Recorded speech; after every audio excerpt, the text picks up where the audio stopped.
রাজধানীর সোহরাওয়ার্দী উদ্যানে আন্তর্জাতিক মানবাধিকার দিবস উপলক্ষে মায়ের ডাকের আয়োজনে জুলাই গণহত্যা, জোরপূর্বক গুম, ক্রসফায়ার, পুলিশি হেফাজতে নির্যাতন ও মৃত্যু এবং বিভিন্ন প্রেক্ষাপটে বিচার বহির্ভূত হত্যাকাণ্ডের ভুক্তভোগী পরিবার তাদের অভিজ্ঞতার স্মৃতিচারণ এবং বিচারের দাবিতে একাত্মতা প্রকাশ করে যোগ দিচ্ছেন।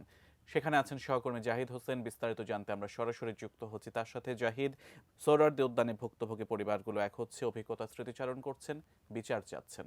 আরো বিস্তারিত জানাবেন। সিয়াম, আজ যেহেতু আন্তর্জাতিক মানবাধিকার দিবস, এই দিবসটিকে কেন্দ্র করে মূলত মায়ের ডাক নামক যে সংগঠন, সেই সংগঠন এমন একটি গণজমায়েতের আয়োজন করেছে যে গণজমায়েতে মূলত মানবাধিকার লঙ্ঘনের শিকার হয়েছে এমন পরিবার।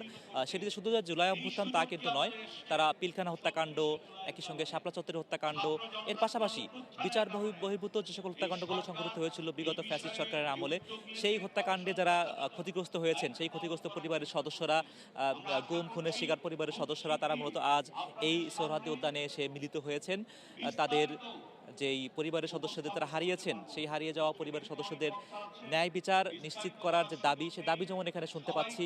একই সঙ্গে যারা এখনো গুমের শিকার, তারা মৃত্যুবরণ করেছেন কিনা নাকি এখনো জীবিত আছেন, সেই নিশ্চয়তাটুকু তারা চান সরকারের কাছে, যাতে করে সেই গুমের বিষয়টি তদন্ত করে তাদের অবস্থানটি কোথায়, সেই শেষ খবরটুকু তারা জানতে চান। কোয়ালিটি সম্পন্ন আন্তর্জাতিক মানের still bar CSRM, committed for better still. এর পাশাপাশি পিলখানা হত্যাকাণ্ডের সেই ঘটনা থেকে শুরু ছাত্র আন্দোলন, তাদেরও কেন্দ্রীয় নেতারা এখানে এসে হাজির হয়েছেন এবং একাত্মতা পোষণ করছেন আজকের এই গণজমায়েতে।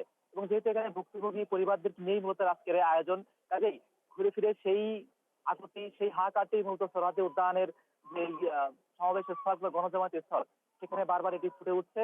এবং অনেক পরিবারের সদস্যরা এখানে আসছেন, তারা হাহাকার প্রকাশ করছেন। তারা এখনো জানেন না তাদের পরিবারের সদস্য আদৌ জীবিত আছেন নাকি মৃত্যুবরণ করেছেন। এখনো অনেক পরিবার এখানে এসে হাহাকার প্রকাশ করছেন, কেউ হয়তো বা হাত হারিয়েছেন, পা হারিয়েছেন, বিশেষ করে সর্বশেষ জুলাই অভ্যুত্থানে।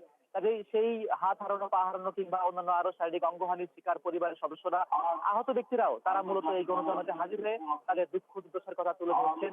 কেউ মঞ্চে হয়তো হাজির হয়ে কথা বলতে পারছেন, যারা সেই মঞ্চের সুযোগটুকু পাচ্ছেন না, তাদেরকেও এখানে আমরা দেখছি তারা কেউ হয়তো বা হুইল চেয়ারে করে এসেছেন, কেউ হয়তো বা ক্লাসে ভর করে এসেছেন। তাদের সবার ভিতরেই একটি আগতি, আসলে বিগত সরকারের আমলে তারা যে সকল নির্যাতনের শিকার হয়েছেন, যে সকল অত্যাচারের শিকার হয়েছেন, তার জন্য তদন্ত হয়, তার বিচার যেন হয় এবং একই সঙ্গে তাদের উপযুক্ত ক্ষতিপূরণ দেওয়া যায় সরকারের পক্ষ থেকে, সেই দাবিটিও এই সোহরাওয়ার্দী উদ্যানের মাঠ থেকে উচ্চারিত হচ্ছে।